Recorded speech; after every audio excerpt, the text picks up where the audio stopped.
Good morning, student. Today in your English class, we will study about tenses. As we know, tense is defined as the form of verb that gives the relation between time and action. Tense क्या होता है? ये defined as a form of verb. ये verb का एक form होता है that gives the relation between time and action. Time is duration of work. Time क्या होता है? वो ड्यूरेशन ऑफ वर्क होता है. And action is the work done. वो वर्क या एक्शन होता है जिसमें वो कार्य किया गया है. Tense gives the time when the action is done. और टेंस क्या बताता है? वो समय बताता है जब वो कार्य किया गया है.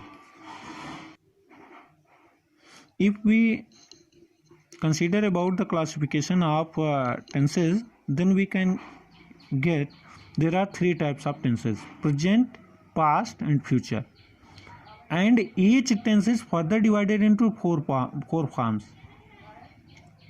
Here are these forms: present, past, future, and present indefinite, present continuous, perfect, present perfect, present perfect continuous. इसी तरीके से past indefinite, past continuous, past perfect continuous. इसी तरीके से future indefinite, future continuous, future perfect continuous. We can say that we have to study about these 12 tenses.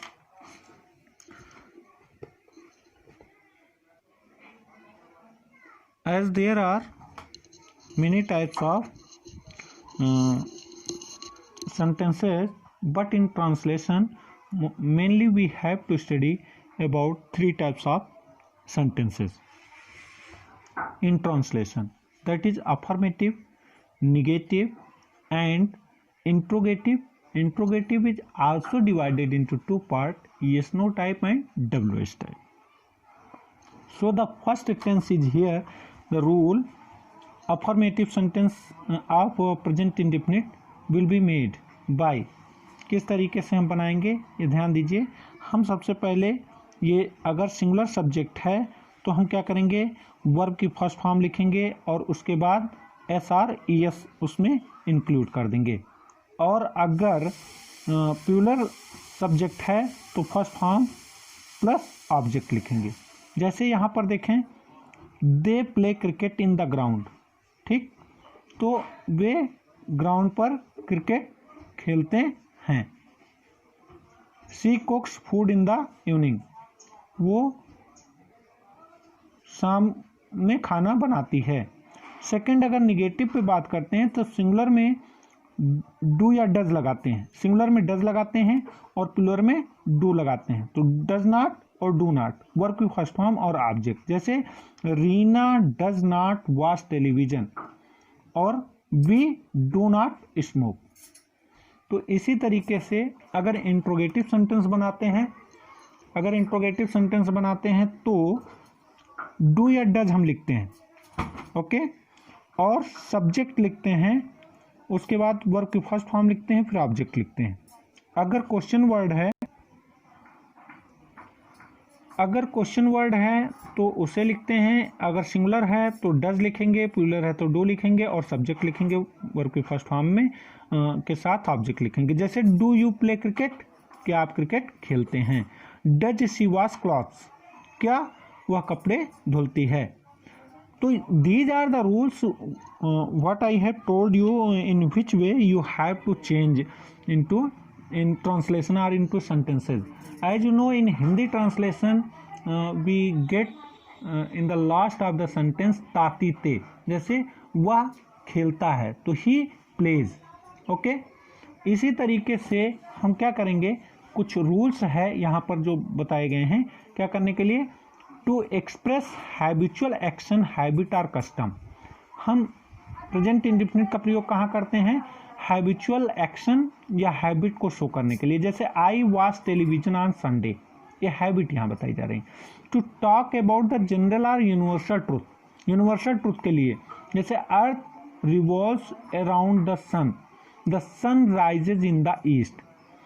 Next है to indicate communicate future event which is part of a plan or arrangement. जैसे school reopens next week. To introduce quotes with the verb says, जैसे Newton says, यहाँ पर अगर कोई quotation है तो उसको भी हम ऐसे कर देते हैं प्रेजेंट इंडेफिनिट में. Newton says every action has an equal and an opposition reaction. आगे यहाँ पर हम क्या करेंगे, एक्सक्लेमेटरी में कभी कभी exclamatory sentence that begins with here और there, here you go there he goes. Okay, तो these are the special rules when we apply present indefinite. But how we have to change if we get in Hindi, then this is the main features that we can find ta tite in the last of the sentence. Okay, और इस तरीके से आपको sentence बनाने हैं. Second tense जो है present continuous, अगर हिंदी में हम बात करते हैं तो सेंटेंस के अंत में रहा है, रही है, रहे हैं आ जाता है. ठीक, और इसमें हम क्या करते हैं, इसका जो मतलब सेंटेंस फॉर्मेशन है वो इस तरीके से है. हम सबसे पहले अफर्मेटिव सेंटेंस को देखते हैं. उसमें अगर सिंगुलर सब्जेक्ट है तो इज और एम लगाएंगे, आई के साथ एम लगाएंगे, सिंगुलर के साथ इज लगाएंगे, और प्लूरल अगर सब्जेक्ट है तो आर लगाएंगे. वर्ब की फर्स्ट फॉर्म में आईएनजी को इंक्लूड करते हुए ऑब्जेक्ट लिखते हैं. As example, I am playing a game, she is reading a book, we are going to Shimla. Okay, in negative sentences we will write subject plus is, am or not, first form of the verb ing plus object. इसी तरीके से plural plus are plus not, verb की first form ing plus object. जैसे Ram is surfing the internet, they are not watching a movie, I am not swimming in the water. अब हमें ये देखते हैं इसी तरीके से इंट्रोगेटिव में क्या करना है. इंट्रोगेटिव में हम सबसे पहले जो यस नो टाइप के आते हैं उसमें हम इज एम आर पहले लिखेंगे और उसके बाद सब्जेक्ट लिखेंगे, फिर वर्ब की फर्स्ट फॉर्म में आईएनजी प्लस ऑब्जेक्ट लिखेंगे. अगर सिंगुलर सब्जेक्ट है तो इज लिखते हैं, प्लूरल है तो आर लिखते हैं, आई है तो एम लिखते हैं. अगर क्वेश्चन वर्ड कोई आता है जैसे कि वह बाजार क्यों जा रहा है तो वाई इंट्रोगेटिव वर्ड लिखेंगे, वह है तो इज लिखेंगे, why is he going to market. जैसे यहाँ पर क्वेश्चन है ये, why was the camel not drinking water, camel water क्यों नहीं पी रहा है. ठीक है, is Reena cooking the food, क्या रीना फूड पका रही है. इस तरीके से अब हम देखते हैं कि कुछ जो मेन ऐसी क्या कंडीशन है where we apply our present indefinite. To describe an action in progress and the continuity of action, किसी भी प्रोग्रेस या कंटिन्यूटी को, जैसे सी इज प्लेइंग टेनिस, वो टेनिस खेल रही है. उसके बाद an action that is not happening at the time of speaking, एक ऐसा कार्य जो स्पीकिंग के समय नहीं हो रहा है but in progress. He is working in a MNC, I am teaching in a school.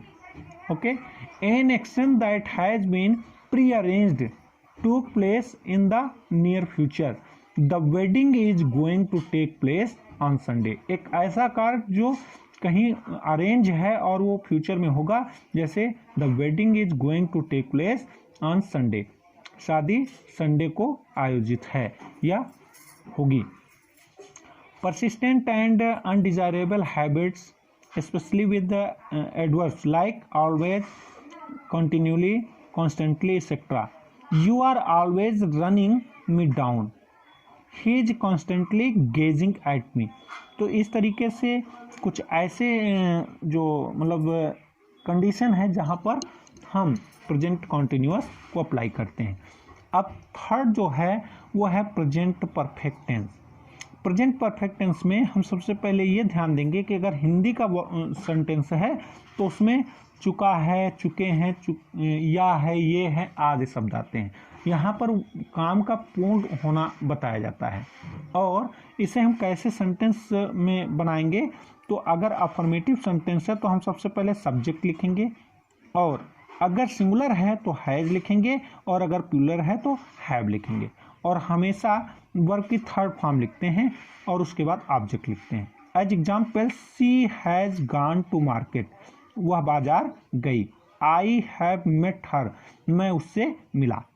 इसी तरीके से निगेटिव में क्या करेंगे, सब्जेक्ट उसके बाद हैज हैव, या फिर उसके बाद नॉट, वर्ब की third form object. Means I have not called him, मैंने उसे नहीं बुलाया है।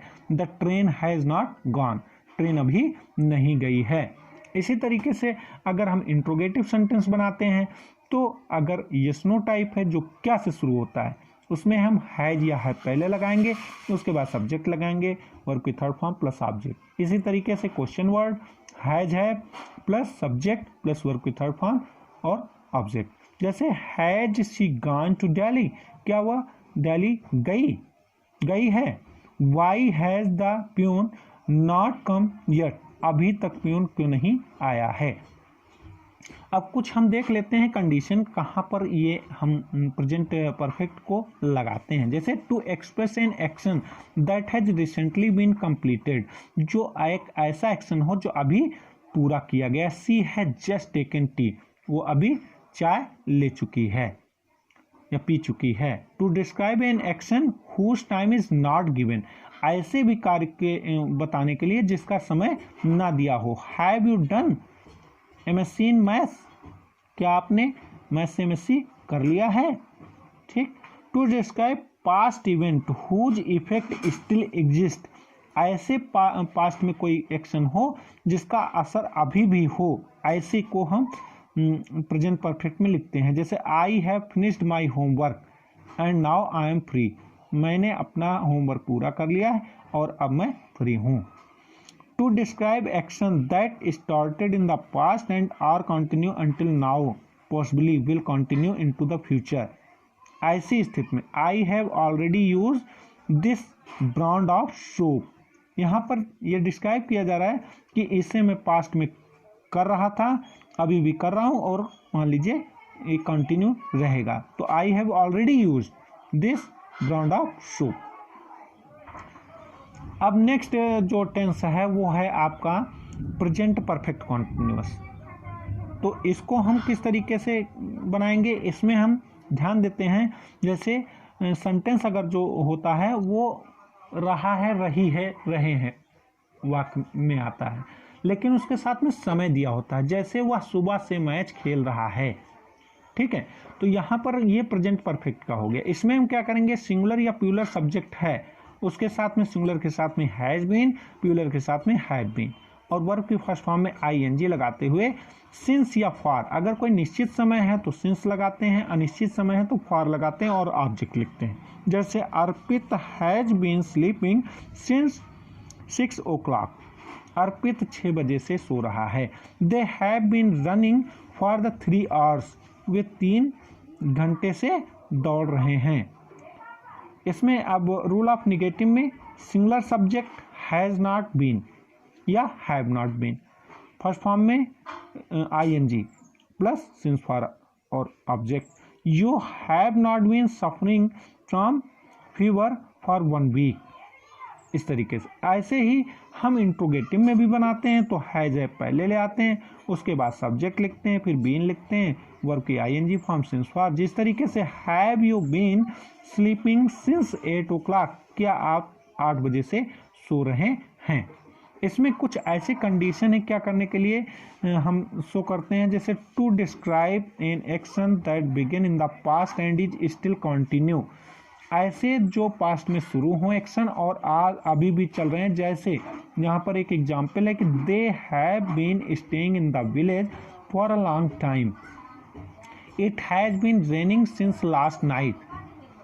अगला रूल है to express an action already completed but whose effect is still continue. जैसे I have been running around for the job all day and am now tired. तो इस तरीके से हम लोग आज प्रेजेंट टेंस के चारों part, present indefinite, present continuous, present perfect continuous, के हम रूल समझ लिए हैं और हिंदी में कुछ सेंटेंसेज आपको बताए हैं। अब आप सभी को हिंदी में कुछ सेंटेंस लिखने हैं और उसके ट्रांसलेट करने हैं, और इस तरीके से totally I want to make you ready to make sentences in every types of tense, ठीक है, because there you have to write story और लेटर और long answer in your question paper, so it is very necessary, and I think that this is sufficient for this video. In next video we will study about past tense. Okay.